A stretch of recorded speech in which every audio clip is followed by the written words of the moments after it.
رمضان شریف کا پاک مہینہ ایک بار پھر اپنی رحمتوں برکتوں کے ساتھ ہم سب پر سایہ فگن ہے۔ خوش نصیب ہیں وہ لوگ جو اس مہینے میں ایک ایک لمحے کا صحیح سے استعمال کرتے ہیں۔ یقین جانیے رمضان شریف کا ایک ایک لمحہ خیر و برکت سے بھرپور ہے کہ اے لوگوں، تمہارے پاس عظمت و برکت والا مہینہ آ گیا، وہ مہینہ جس میں ایک رات 1000 مہینوں کی راتوں سے افضل ہے۔ اس مالک کونین صلی اللہ تعالیٰ علیہ وسلم نے ارشاد فرمایا کہ جس شخص نے حلال کھانے یا پانی سے روزہ افطار کرایا تو ماہ رمضان میں تمام فرشتے اس کے لیے بخشش کی دعا کرتے ہیں۔ معزز سامعین اکرام، السلام علیکم ورحمۃ اللہ وبرکاتہ۔ اللہ تبارک تعالیٰ نے ہم سب کو بہت سارے نعمتوں سے نوازا ہے۔ اللہ تبارک تعالیٰ نے ہم سب کو آنکھیں دی ہے، یہ بھی اللہ کی نعمت ہے۔ اس آنکھ کے اندر روشنی دی ہے، منہ، کان، ہاتھ، پاؤں، ناک اور طاقت، جسم، روح، یہ بھی اللہ کی نعمت ہے۔ دوستو، یہ سمجھ لیجئے کہ ہم لوگ جو بھی فائدہ اٹھاتے ہیں نا، وہ سب فائدہ اللہ کی دی ہوئی نعمت ہے۔ تو ہم انسانوں کو چاہیے کہ اللہ کی دی ہوئی نعمتوں کو حفاظت میں رکھے، اس نعمت کو بیماری سے بچائے، اسے گناہوں سے بھی بچائے، اور جس چیز سے اللہ اور اس کے رسول صلی اللہ تعالی علیہ وسلم نے منع فرمایا ہے، اس چیزوں سے ہم لوگ رک جائیں۔ اللہ کے نبی حضرت محمد صلی اللہ تعالی علیہ وسلم ارشاد فرماتے ہیں کہ جان بچانا فرض ہے۔ سبحان اللہ۔ اب آئیے دوستو، ہم لوگ سنتے ہیں کہ اللہ کی دی ہوئی نعمت کو روزہ رکھنے سے کتنا فائدہ ہوتا ہے۔ روزہ، امید ہے کہ یہ ویڈیو آپ لوگ پورا سے دیکھ کر جائیں گے۔ اگر اس چینل پہ آپ لوگ نئے ہیں تو اس چینل کو سبسکرائب بھی کریں گے انشاءاللہ، اور ویڈیو کو آگے بھی شیئر کریں گے۔ تو آئیے اچھی نیت کے ساتھ اس ویڈیو کو پلے کرتے ہیں۔ رمضان شریف کا پاک مہینہ ایک بار پھر اپنی رحمتوں برکتوں کے ساتھ ہم سب پر سایہ فگن ہے۔ خوش نصیب ہیں وہ لوگ جو اس مہینے میں ایک ایک لمحے کا صحیح سے استعمال کرتے ہیں۔ یقین جانیے رمضان شریف کا ایک ایک لمحہ خیر و برکت سے بھرپور ہے۔ رمضان شریف کا مہینہ تمہارے لیے ٹریننگ کا مہینہ ہے۔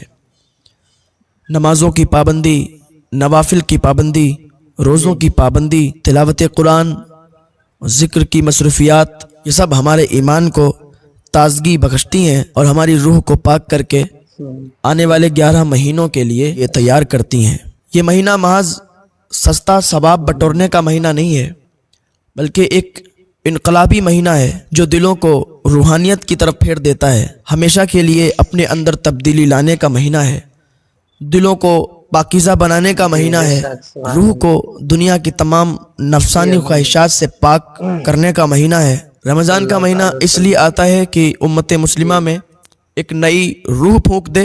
قرآن مجید میں روزوں کی فرضیت کا مقصد بیان کرتے ہوئے کہا گیا ہے، روزے اس لیے فرض کیے گئے ہیں کہ تمہاری زندگی سے برائیوں کا ہمیشہ کے لیے خاتمہ ہو جائے اور تم متقی بن جاؤ، زندگی کے ہر موڑ پر رضائے الہی پیش نظر ہو۔ رمضان شریف کا مہینہ بہت ہی رحمتوں برکتوں والا مہینہ ہے۔ اسلامی 12 مہینے کے ناموں میں صرف قرآن میں رمضان مہینے کا ہی نام لیا گیا ہے، اور اسی مہینے کے فضائل اور واضح لفظوں میں بیان ہوئے، کسی دوسرے مہینے کا نام نہیں لیا گیا۔ صرف ماہ رمضان کا قرآن میں نام لیا گیا ہے۔ عورتوں میں صرف بی بی مریم کا، سمجھ رہے ہیں؟ عورتوں میں صرف بی بی مریم کا نام قرآن میں آیا۔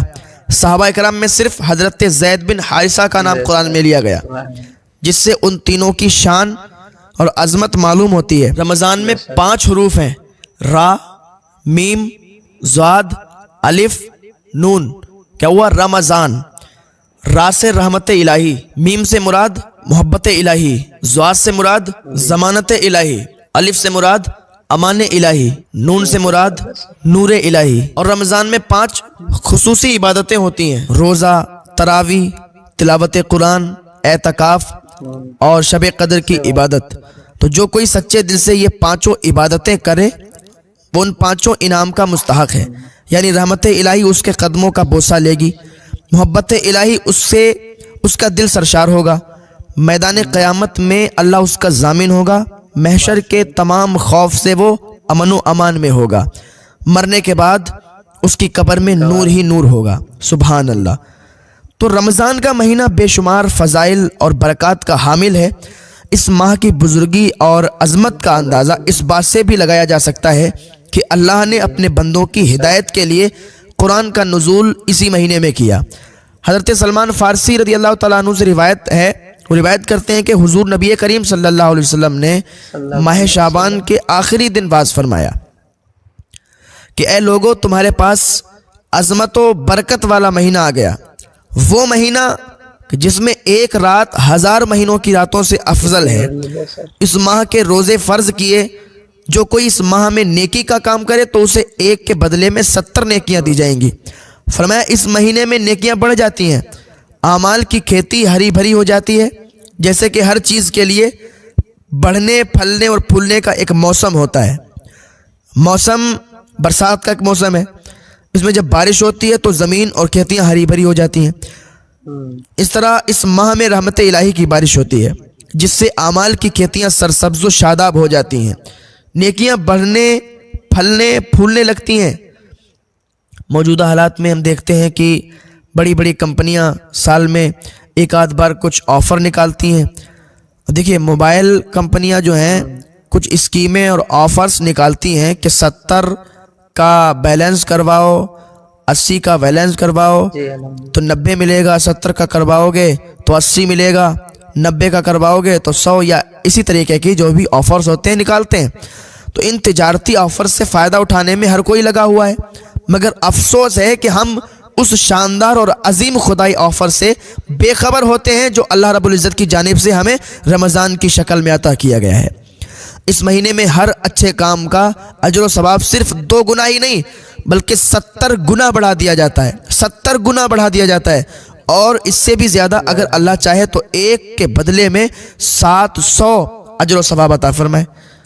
فرمائے یہ مہینہ صبر کا ہے اور صبر کا بدلہ جنت ہے۔ اس ماہ میں مومن کا رزق بڑھا دیا جاتا ہے، اور جو اس مہینے میں کسی روزے دار کو روزہ افطار کرائے تو یہ اس کے گناہوں کے لیے مغفرت ہے۔ فرمانے علی شان ہے کہ جس نے کسی روزے دار کو پانی پلایا تو وہ شخص گناہوں سے پاک و صاف کر دیا جاتا ہے۔ مالک کونین صلی اللہ تعالیٰ علیہ وسلم نے ارشاد فرمایا کہ جس شخص نے حلال کھانے یا پانی سے روزہ افطار کرایا تو ماہ رمضان میں تمام فرشتے اس کے لیے بخشش کی دعا کرتے ہیں۔ سبحان اللہ۔ دیکھیے تو ذرا، یہ اسلام ہے۔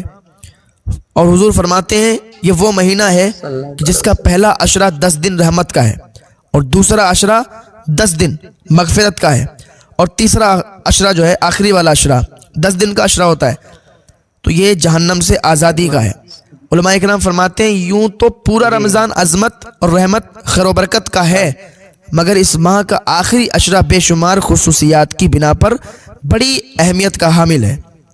یہی عشرہ تو جہنم سے آزادی کا پروانہ لیے ہوئے، یہی وہ عشرہ ہے کہ جس میں ایک رات شب قدر کی ہے جو 1000 راتوں سے افضل ہے، جس میں دنیا کے تمام انسانوں کی ہدایت کے لیے آخری کتاب نازل ہوئی۔ رمضان کا یہ عشرہ اپنے اندر 4 خصوصیات رکھتا ہے۔ نمبر 1، اسی عشرے کی شب قدر میں قرآن کا نزول ہوا۔ نمبر 2، یہ رات 1000 مہینوں سے افضل ہے۔ نمبر 3، اسی عشرے کے شب میں سید الملائکہ حضرت جبریل علیہ السلام بہت سے فرشتوں کے ساتھ زمین پر اترتے ہیں۔ نمبر 4، یہ رات تمام تر اپنی رحمتوں اور برکتوں کے ساتھ صبح صادق تک سایہ فگن رہتی ہے۔ رمضان کا آخری عشرہ اس لحاظ سے بھی بہت اہمیت کا حامل ہے کہ یہ عشرہ اعتکاف کا عشرہ ہے، جو تمام انبیاء علیہ السلام کی سنت ہے اور فرض کفایہ بھی ہے۔ اگر پورے شہر یا بستی میں سے کوئی ایک آدمی اعتکاف میں بیٹھ گیا تو تمام لوگ بری ذمہ ہیں، اور اگر نہیں بیٹھا تو سب گناہ گار ہوئے۔ حدیث پاک میں ہے کہ قیامت کے دن ایک گناہ گار دوزخ میں ڈالا جائے گا تو جہنم کی آگ اسے دور بھاگے گی۔ داروغہ جہنم حضرت مالک کہیں گے کہ دوزخ کی آگ تو اسے کیوں نہیں پکڑتی اور کیوں نہیں جلاتی؟ آگ عرض کرے گی میں اسے کیوں کر پکڑوں، اس کے منہ سے تو روزے کی بو آتی ہے۔ اے ہے حضرت مالک اس گنہگار سے پوچھیں گے کہ تو روزہ دار مرا تھا؟ وہ کہے گا جی ہاں۔ فرمایا تبھی تو جہنم کی آگ نہیں جلاتی ہے۔ قیامت میں رمضان اور قرآن روزے دار کی شفاعت کریں گے۔ پتہ ہے رمضان اللہ کی بارگاہ میں کہے گا میں نے اسے دن میں کھانے پینے سے روکے رکھا تھا، اور قرآن عرض کرے گا اے میرے پروردگار میں اسے رات میں تلاوت قرآن اور تراویح کے ذریعے سونے سے روکے رکھا تھا۔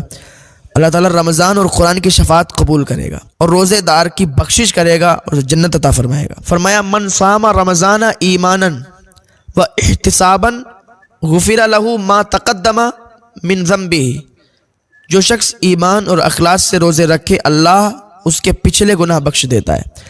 فرمایا جس نے روزہ رکھ کر بھی فسق و فجور اور برائی نہیں چھوڑی اس کا حال صرف بھوکے پیاسے کے سوا اور کچھ نہیں۔ یعنی روزے کا مقصد ہے برائیوں کو چھوڑ دینا، تقوی والی زندگی اختیار کرنا۔ آنکھ کا روزہ یہ ہے کہ کوئی حرام چیز نہ دیکھے، کان کا روزہ یہ ہے کہ کوئی بری بات کا کانوں سے نہ سنے، زبان کا روزہ یہ ہے کہ گالی گلوچ جھوٹ غیبت اور چغلی زبان سے نہ نکلے، ہاتھ کا روزہ ہے کہ غلط کام کے لیے نہ اٹھے، پاؤں کا روزہ یہ ہے کہ قدم غلط جگہ حرام کی طرف نہ جائے۔ اگر واقعی وہ اپنے تمام اعضاء کو گناہوں سے بچاتا ہے تو صحیح معنوں میں اسے روزے کی برکتیں حاصل ہوں گی۔ ورنہ حدیث پاک میں آتا ہے کہ بہت سے روزے دار ایسے ہیں کہ ان کو بھوک اور پیاس کے سوا کچھ حاصل نہیں ہوتا۔ ہمیں چاہیے کہ ہم گناہوں سے اپنے آپ کو بچائیں، تبھی عبادت کی سچی لذت ہمیں مل سکتی ہے۔ افسوس کی بات ہے کہ ہم اس مبارک مہینے میں بھی اپنی اصلاح کی کوشش نہیں کر پاتے اور نہ ہی کچھ تبدیلی اپنے اندر لا پاتے ہیں۔ اگر ہم اپنے اندر تقویٰ پیدا نہ کر سکے تو پھر روزوں سے ہمیں کوئی فائدہ حاصل نہیں ہوگا۔ جس روزے میں اور نیک اعمال میں تقویٰ کی بو نہ ہو وہ نیک اعمال بارگاہ خدا میں قبول نہیں اور نہ ہی ہماری نجات کے ضامن ہیں۔ فرمان نبوی ہے کہ رمضان شریف کی پہلی رات میں اللہ اپنی مخلوق پہ نظر رحمت فرماتا ہے۔ رمضان شریف کا روزہ رکھنے والا صدیقین اور شہداء کا ثواب پاتا ہے۔ رمضان کی ہر ساتھ عبادت ہی عبادت ہے۔ مومن کا سونا جاگنا کھانا پینا اٹھنا بیٹھنا سب عبادت ہے۔ رمضان کے لیے پورے سال جنت کو سجایا جاتا ہے۔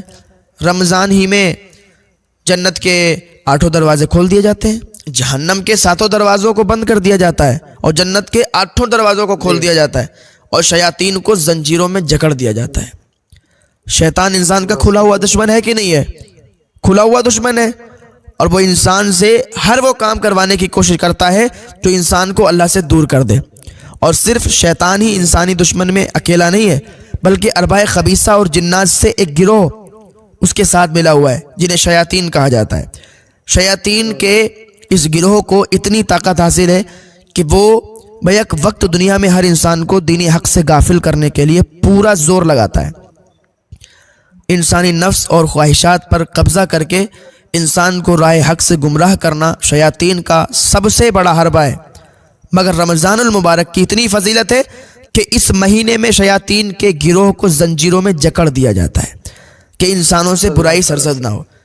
اب یہاں پر ایک سوال ہوتا ہے کہ ذہن میں آتا ہے کہ جب شیاطین کو قید کر دیا جاتا ہے تو آخر لوگوں سے گناہ کا سرزد کیوں ہوتا ہے؟ لوگوں سے گناہ کا صدور کیوں ہوتا ہے؟ تو جواباً صرف اتنا عرض کرنا چاہتا ہوں کہ شیطان انسان کو بہکانے میں لگا رہتا ہے اور انسان بھی شیطان کے چکر میں آ کر گناہ پر گناہ کرتا رہتا ہے۔ اس طرح انسانی ذہن گناہوں کا عادی ہو جاتا ہے اور رمضان میں وہ گناہوں سے باز نہیں رہ پاتا، تو ان کا نفس گناہوں پر دلیر ہو چکا ہوتا ہے، لہٰذا وہی نفس ماہ رمضان میں بھی ان گناہوں پر ابھارتا رہتا ہے۔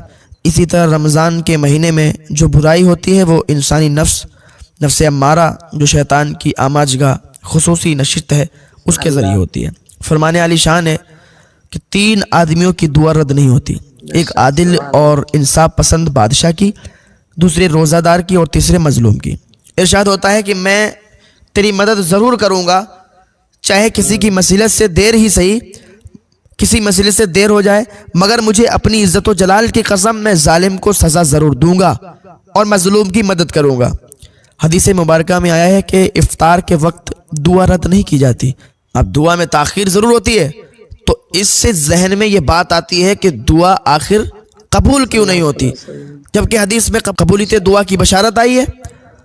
تو جواباً یہاں صرف اتنا عرض ہے کہ اللہ روزے دار کی ہر جائز دعا قبول فرما کر اس کو تدبیر عمل میں ڈال کر کچھ عرصے کے لیے موقوف کر دیتا ہے، اور جب وہ عرصہ گزر جاتا ہے تو کام ہونے کے آثار پیدا ہو کر دعا مانگنے والے کے ساتھ آ جاتے ہیں۔ مثال کے طور پر ایک آدمی دعا مانگ رہا ہے، یا اللہ مجھے مالدار بنا دے، حاجی بنا دے، تو اس کی یہ دعا اگرچہ جائز ہے، مگر ایسا نہیں ہے کہ صبح دعا مانگے اور شام کو مالدار ہو جائے، روپیوں کی آسمان سے بارش ہونے لگے، ایسا نہیں ہے، بلکہ کچھ عرصے تک اللہ اس کو دنیا میں اسباب مہیا فرما دے گا۔ لیکن ایسا ہو سکتا ہے کہ اللہ تعالیٰ کا اس پر خصوصی فضل اور فیضان جاری ہو جائے، تو ایسا بھی ہو سکتا ہے کہ اگر رات کو دعا مانگی تو صبح ہی مالدار ہو جائے، ایسا بھی ہو سکتا ہے، لیکن اکثر ایسا نہیں ہوتا ہے۔ تو دنیا میں دولت کمانے کا کچھ تدبیر اس کے ذہن میں ڈالے گا اللہ، پھر اس کو عملی طور پر انجام دے گا، کچھ کاروبار کر کے وہ کرے گا اور اسی میں اس کو ترقی ہوگی اور مالدار بن جائے گا۔ تو اس لیے دعا کے جو ہے پر امید رہنا چاہیے۔